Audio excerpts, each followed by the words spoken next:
You got a clue what you're doing? No, but that doesn't matter. Okay. I'm just here to point at knobs.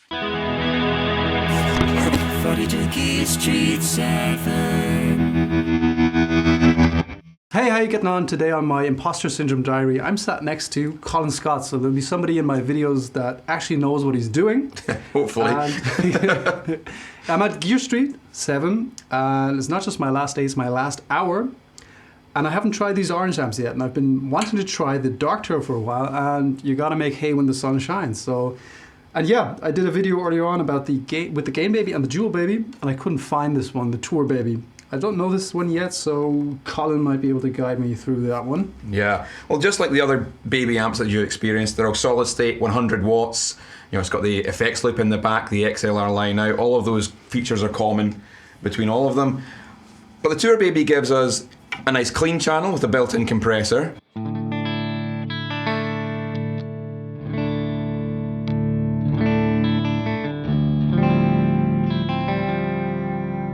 That is really crystal clean, isn't it? Yeah. If you drive the compression all the way up, you can probably, if you're digging in hard, you can probably get it slightly distorted.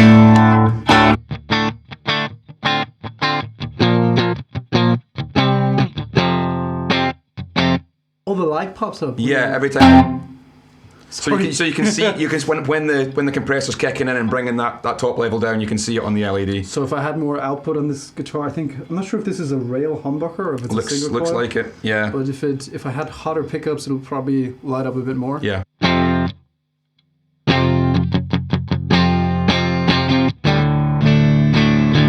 But that is cool to have on a clean channel that's really clean, because usually they're very dynamic. So if you pick really quietly, Yeah. and if you dig in hard, you clip the mic. I clip my mic inputs that way often enough. Yep. So that just saving you in that situation, studio and live. One of the big problems with live playing, especially, use a lot of gain, and then you switch into a clean, is that all your distortion is naturally giving you compression. You switch to clean, and then you get the full dynamic range come back again, and that's why that sounds really spiky and really bad when you switch back to clean. This way, with the compressor, you can balance out the two channels, and it doesn't sound so jarring to switch between gain and clean. Yeah, that's a cool feature to have. So you don't need a compressor in the loop or in front of the guitar or Yeah. anything like that. Yeah, Saves you space on the board for something else. true enough. So what does the other channel do then? The other channel is a drive channel. We'll start it quite low, and you'll see what this is capable of. So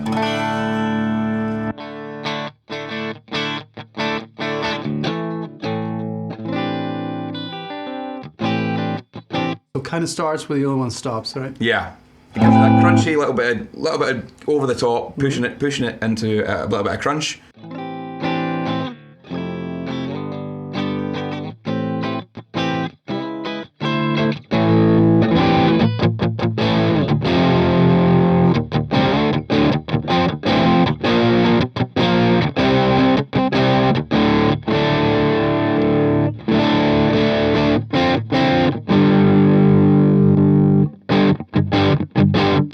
Cool.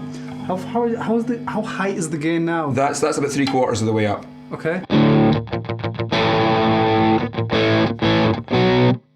So that's with driving it in full there, and see if we can just clean that up a little. Yeah, the EQ a little bit. See what it goes like.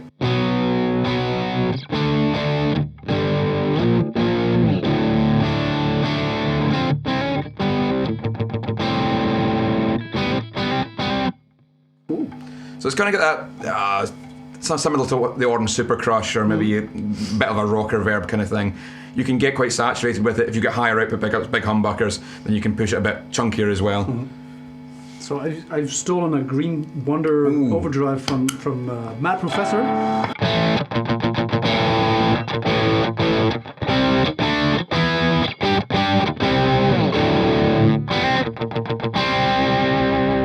Takes it nicely. Not like, I'm used to solid state amps. Usually they don't react too greatly to overdrives, but this one feels very natural to me. Alrighty. What Orange have done with these as well is they're keeping very, very similar topology to what they would have in a valve amplifier. So you're just replacing the amplifying elements from valves and hot glass to JFET, discrete JFET stuff and class AB and the output stage as well. So you're getting the same kind of feel and response that you'd expect from a valve amplifier in a much more compact package. So these aren't Class D power amps; they're still Class No, these AB. are Class AB. Yeah, so it's very very similar structure. Class A obviously in the preamp, and then Class AB in the power stage. As close as you can get to the valves without having valves in it. Yeah, I need to compare one to my Rockerverb at home to see how close they get to their own flagship. All right, should we check out the Dark Tower, or is there anything to explore about this? Always got the EQs, it's got the presence, all self-explanatory, and a foot switchable volume for the if you want to kick up a lead, Cool. you know, and just jump the volume up a little bit. But yeah, I think these amps are very very simple, very basic, and that's what I quite like about them is that you got a clean channel, you got a dirty channel, and then everything else is gravy on top of that. You can use pedals to figure it out. Much the same. The fewer switches and knobs I have, for example, I don't miss presence knobs on the oranges either. This one has This one has, and the EQ and the presence are very, very powerful because with a lot of the distortion, it can get kind of fizzy in the top end. So you can use the presence control there to back out some of that fizz in the distortion while keeping the sound bright with the treble control, or vice versa. You know, you can get that little crispiness up the top of the distortion with the treble back down, and it doesn't become overly bright. All right, time for a jump cut. I grabbed an Ibanez with a humbucker in the bridge because I wanted to see if that makes a big difference. Yeah.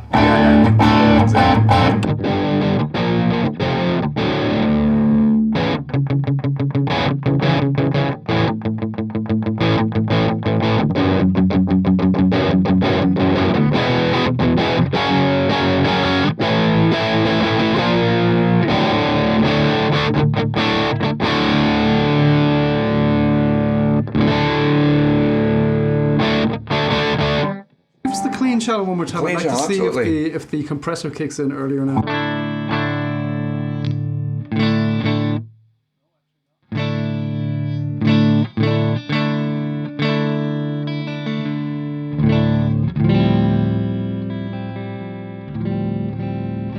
Hard as it's doing its job, it's a really, really constant level.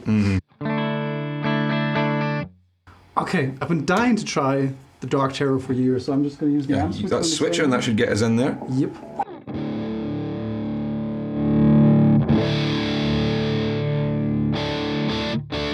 This is more my speed. Yeah, anyway, here's Wonderwall.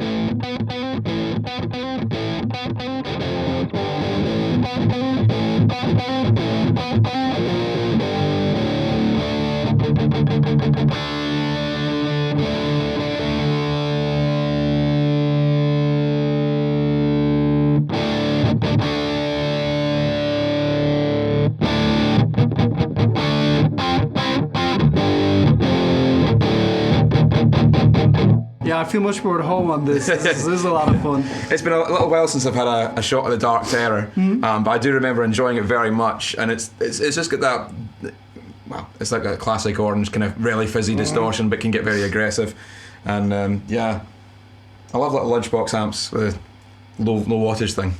Yeah, they're a lot of fun, especially with when you just have a 1x12 cab here. Really gets to push those nicely as well. These shape EQs, they're a little controversial, but again, I don't really mind. I had a Micro Terror that I fried the output IC on, I think, a while ago, but I used to enjoy that as well, and I never really thought it lacked anything much for... It's kind of a mid-sculpt, isn't it? Yeah. Yeah, it's whether you've got a mid-emphasis or a scoop. It's blending between those options. And I think from a lot of EQing on an amplifier, that's kind of how I'm balancing even a 3-band EQ. You try to balance it around the lows and highs or the mids, and you're just pushing one up as you pull the others down.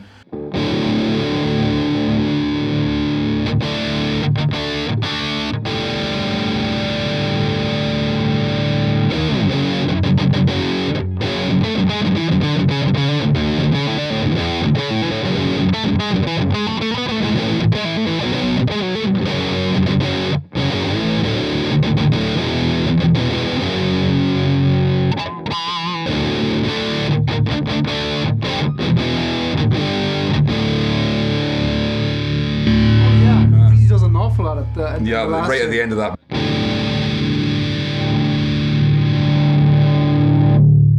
That's really interesting. It's not linear, is it?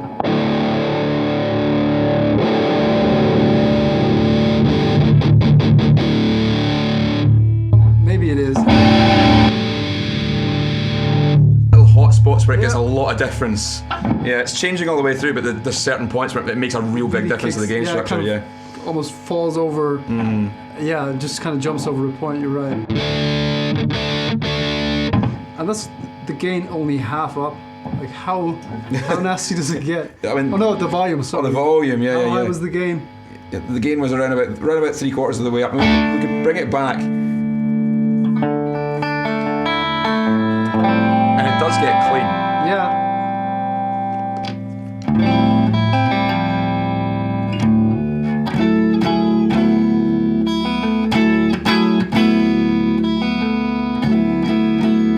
It's not even a push clean, it's a proper clean. It's a proper clean.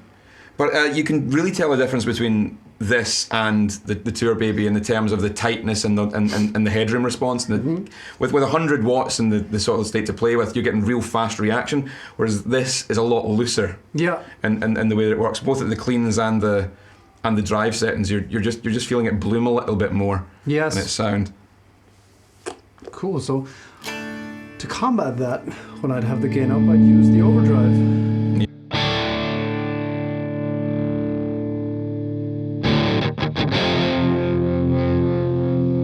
Can't see the knob. It's all the way up.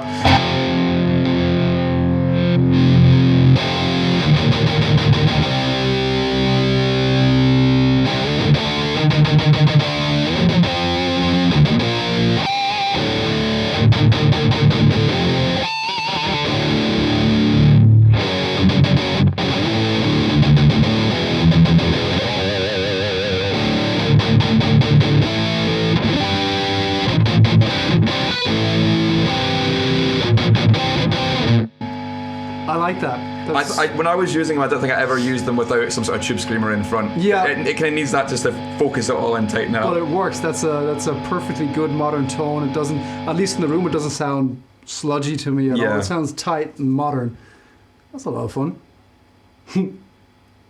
All right, I'm happy. You're happy with That's that? all I wanted to do. Just give these a shot. Get an idea of them. So, what ones would you want to check these out further? Is it something that you'd want to deeper dive into at a later date? Yeah, I'd really like to check out the Dark Terror, the contents of my own home with my own gear, because as lovely as these guitars are, I don't know them. I don't know how hot this pickup is. Same with the Vola guitar. They play fabulously, but It's not the same as having something you're familiar with and you kind of have a baseline for. Yeah, there's so many unknown parameters here. I don't have an orange 1x12. I usually use 4x12s, bigger amps. So I'd hook this up to my rig and use an amp switcher and compare it to other amps. At the same time, this did sound even cooler than I expected. I didn't think it'd get that high gain and tight as well with the overdrive in front. Well, thanks very much for taking the time for me and no problem. guiding me through the Tour Baby. And yeah, I don't have anything more left to say. Thank you for watching. It was a great time at 42 Gear Street. Yeah, see you next time. Bye.